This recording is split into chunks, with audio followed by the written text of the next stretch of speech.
Welcome to Penrose Learning, where we make understanding easy. You start by confirming the Sharepoint site URL and that you have read access. Next, open Power BI Desktop, choose Get Data, and select Sharepoint folder. Paste the site URL exactly as shown in Sharepoint. Once you connect, sign in with your organizational account.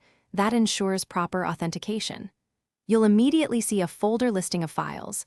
This is the single entry point that lets Power BI access files stored in that Sharepoint site, so make sure the URL and account are correct. Once connected and you see the folder list, filter by folder path or the exact file name to isolate the file you need. Click Combine Files. Power BI creates a sample file and opens Power Query. Use it to select the sheet or table, promote headers, and assign proper data types.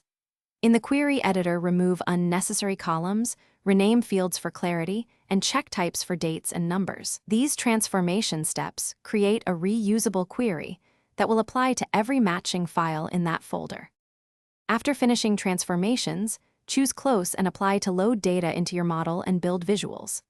Once published to Power BI Service, go to the Dataset settings, set the credentials to Organizational Account, and configure scheduled refresh or a gateway if on-prem.